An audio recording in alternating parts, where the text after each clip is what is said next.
Hello guys, the topic we are going to discuss today is thermal stress. So what is thermal stress?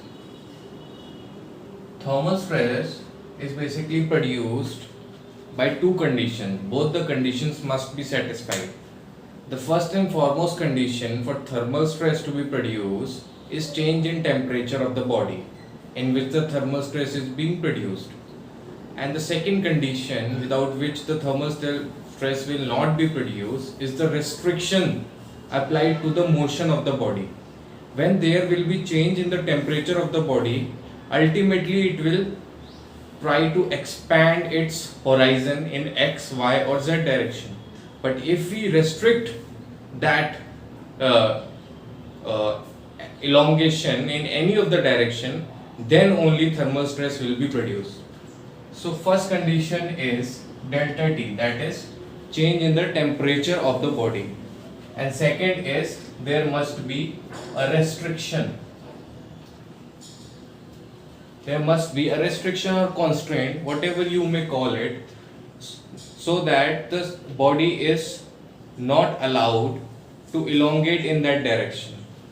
Now, when I say elongate, there can be both contraction and elongation because of the change in delta T. If delta T is positive, then the most of the materials will expand, and if delta T is negative, most of them will contract. So thermal stress can be both compressive and tensile.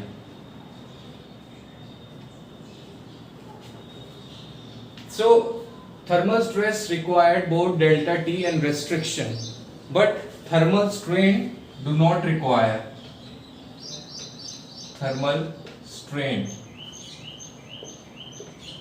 don't require both the condition. It only require delta T. If there is change in temperature, then there will be thermal strain produced. What is thermal strain basically? We denote thermal strain by epsilon T. So thermal strain is equal to, in fact we should say thermal strain is proportional to delta T. Whatever be the change in the temperature, equivalent to that thermal strain will be produced. To remove this proportionality sign, there is a constant known as alpha T. Now this alpha is a property of the material and it varies from material to material. Alpha is thermal, in fact alpha is linear thermal expansion coefficient. Alpha is linear thermal expansion coefficient. Now this alpha has a fixed value for most of the material. Have you heard about Invar? It is an alloy of steel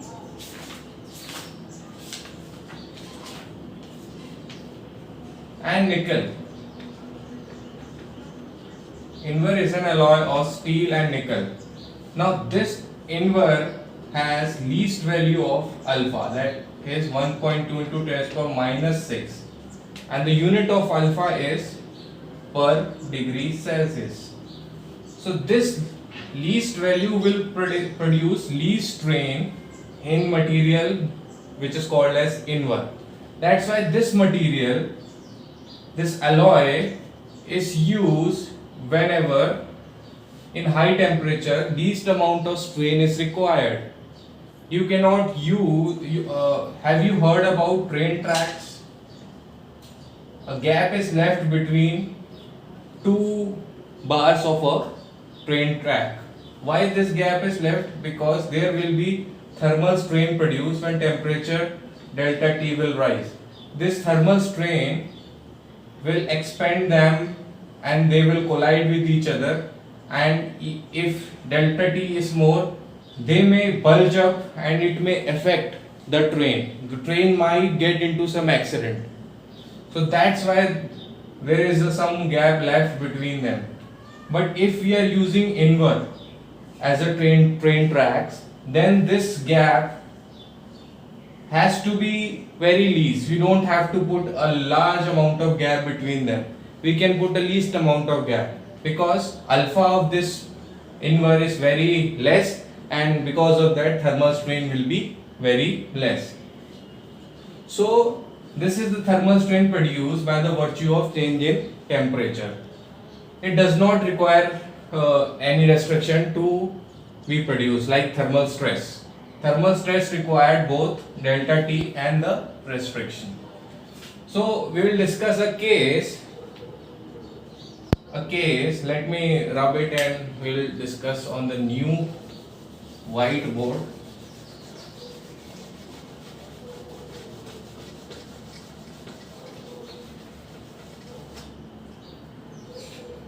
So we have a cuboid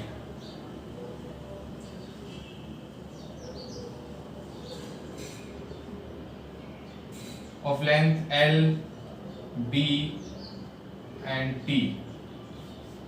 So if this cuboid is subjected to a change in temperature delta T, then there will be strain produced. Let's talk about the strain in the x direction.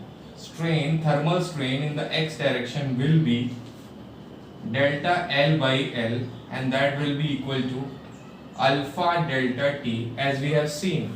The unit of alpha delta T will be unitless as of strain. They both are unitless.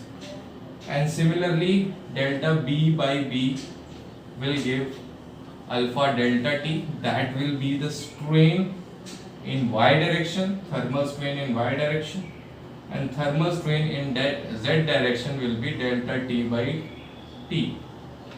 That will also be equal to alpha delta T. If we add them, we get the volumetric strain, which will be equal to 3 alpha delta T. So this is the total volumetric strain produced because of change in temperature. But do we have sigma T here, that is thermal stress here, in x, y or z direction? No, we don't, because there are no restriction in x, y and z direction. Only when there will be restriction, the condition 2 will be satisfied, then only there will be thermal stress produced. For example, if this is the case, we are restricting the body in x direction, then thermal stress will be produced. But that case we will discuss later on. This is a cuboid. Let's say if this was a cube, free to expand in any direction, then also this only. And if the side of the cube is A, then delta A will be alpha A delta T.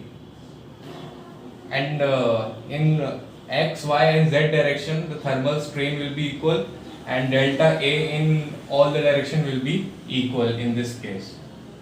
What if we had a cylindrical bar free to expand, which is having a diameter D? Now if this is the case, then thermal strain produced in this direction and length of this bar is L. Thermal strain produced in x direction will be, you might be guessing now, alpha delta T only, and which will be equal to delta L by L. And if I want to calculate delta L, alpha delta T L only. And what will be the thermal strain in y direction, that is along D, we have same alpha delta T, which will be equal to delta D by D. Now if I want to calculate delta D here, alpha D delta T. So this is for a cylindrical bar. Same will be in z direction, because D will be both in y and z direction. So same goes in the z direction.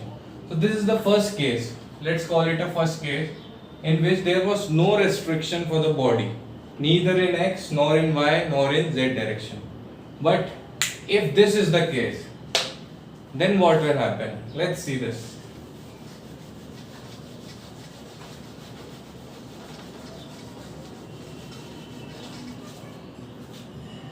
So let's call it a second case in which this is our cylindrical rod which is restricted in x direction. Now there is no motion possible in x direction. Why there is motion possible in y and z direction? We are not restricting the motion in y and z direction, but we are just restricting the motion in x and only in x direction. Now let's call, we want to know what are the strains produced in three direction. Let's make it a table. Now our first case will be when the bar is allowed to elongate freely. Bar is allowed to elongate freely. This is our first case. Second is when bar is restricted.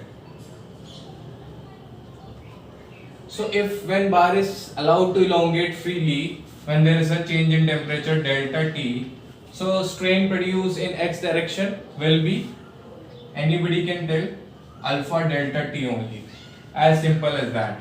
Same goes with y direction, same goes with z direction. So this is the strain produced when bar is allowed to elongate freely. But when bar is restricted, then bar is restricted. In fact, we should say that when bar is applied with load, when bar is applied with some load, let's call it R. We'll say that when bar is applied with some load, let's call it R, in x direction only. So in x direction. So when there is an axial compressive load R in x direction, what will be the strain produced? We all know that the strain produced will be R by AE. This is the strain produced, and strain produced in y direction will be, can you tell me the strain produced in y direction? Can you guess that? It will be minus mu times of R by AE. Now mu is what? Mu is Poisson's ratio. It tells it is the ratio of lateral strain upon longitudinal strain. So this is the longitudinal strain and we want to find the lateral strain, which is epsilon y. So lateral strain upon longitudinal strain is the Poisson's ratio. Then that longitudinal strain will be multiplied with mu to give us the lateral strain. This is the lateral strain because of this axial strain, axial load applied in the x direction. Similar goes with z direction. We'll get this lateral strain. Now, since the total strain in x direction will be 0, because this strain will only be produced when there is some change in the length. When there is not at all a change in the length in the x direction, the strain will be 0. So means the sum of both will be 0. Now sum of two positive numbers cannot be 0. So R must be negative. That's why we have applied a compressive load. That's why this body tries to elongate, but this restriction is not allowing it to elongate by applying a compressive force. And because of the thermal stress, this body is exposed to alpha delta t strain, but as this restriction is not allowing this body to expand, this is providing a compressive force, and that compressive force is exerting a strain of R by AE, which will be negative obviously, and the sum of both will be 0. So from here we can say that R by AE, which will be negative obviously, because R is negative in its own, so we are not taking the sign out. R is only a negative sign, so R will be equal to alpha delta t minus alpha delta t. R by A is equal to minus alpha delta t, and here the net strain in y direction will be alpha delta t minus mu times of R by A. Now R by A is minus alpha delta t, then we will get plus mu times of alpha delta t. Putting the value of R by A from here to in here, we get the sum as this, and we get alpha delta t 1 plus mu. This is the net strain in y direction. Similarly, the net strain in z direction will be alpha delta t 1 plus mu. This is the net strain in z direction. So we got net strain in x direction as 0, strain in y direction and z direction as alpha delta t 1 plus mu. Let's see about the stress. How will you calculate the stress of this in different directions? So will there be any stress in y direction? Because there is no restriction in y direction, there will be no thermal stress in y direction. Similarly, there will be no thermal stress in z direction. The thermal stress will only be produced in x direction because both the conditions are being satisfied. That is change in temperature delta T, and there is also a restriction in the x direction. So let's calculate the thermal stress in x direction. So we know for the fact that there is no elongation in the x direction, and there are two kind of strains are being applied, but there are no deformation in the x direction. So we can use this principle to find the thermal stress in the x direction. So the strain produced because of the change in temperature in x direction, the thermal strain produced is alpha delta T, and thermal strain produced because of the restrictions which we provided for limiting the elongation is R by AE. Then if we compare them, we'll get this equation, and R by A is the total stress produced, which is equal to the thermal stress produced, because the total stress produced due to restriction must be equal to the total thermal stress. That's why they will cancel out each other and the body will remain at rest, because the area is same for both. This is the cross sectional area which is same for both. So R by A is the axial stress as well as the thermal stress. So if we are calculating the thermal stress which is produced, then we can say that R by A is the thermal stress produced, which will be equal to E alpha delta T. Now since R is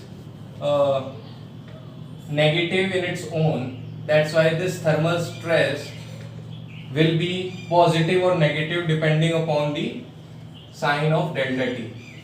If delta T is positive, then the thermal stress produced will be positive. If delta T is negative, then the thermal stress produced will be negative. So this is the total thermal stress produced in this x direction. The thermal stress produced in y and z direction will be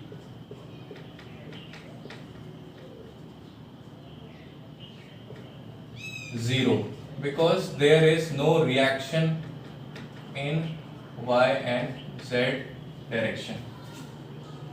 So this is our second case which was being discussed. Now what if there is some partial restriction, means this boundary is allowed to shift through a distance, let's say lambda. What then? if this boundary is allowed to shift to a displacement of lambda. So this will become our third case. So let's discuss our third case.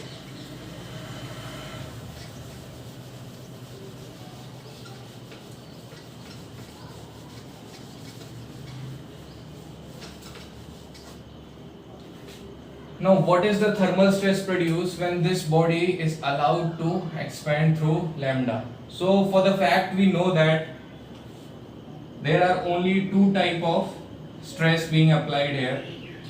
One is two type of elongation being applied. One is alpha delta T L. The length was always L. Alpha delta T L. This is because of the thermal stress. This elongation is produced because of the thermal stress, and also R negative R L A by A. This is produced because of the axial load which is compressing the rod. Now this was put equal to 0 in the previous case, but now we cannot put it 0 because lambda is the amount of elongation which is allowed. From here we know that R by A is our thermal stress. From here we can find the value of thermal stress. So we'll get alpha delta T L minus lambda is equal to thermal stress L by E, and from here we get sigma TH is equal to alpha delta T L minus lambda E upon L. So this is our equation to find the thermal stress in this case. Now this equation can also be used to get, this was our case 3, to get the equation for thermal stress in case 4. And case 4 is what? A bar and a spring is attached. Now this case can be broken down into a bar and a spring separately. Now this R was acting in the bar. Let's say this R is also acting here on the bar when there is an increase in temperature delta T. Now this R will try to compress the bar, and this same R force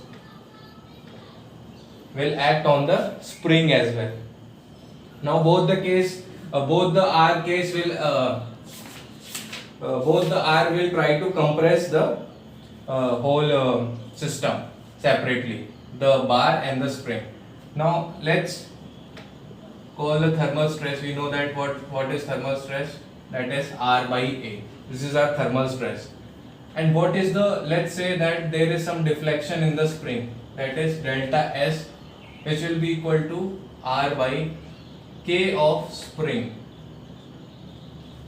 K of spring. K is what? K is spring stiffness. K is spring stiffness, and delta S is the elongation in the spring. So after comparing R from both the equation, we get K of spring. So let's call it equation number 2. And we know that the deflection produced here, lambda, is the deflection here, delta S. The deflection which was allowed here was lambda, and here the deflection allowed is delta S, which is through the spring. So if we consider both the cases are like same, if we replace this lambda by delta S, then we will get the final thermal stress equation for this case.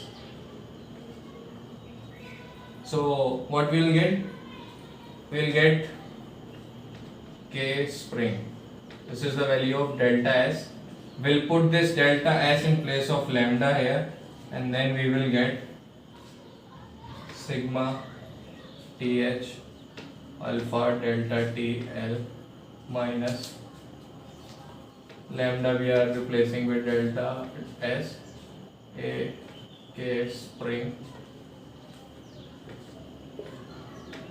E by L.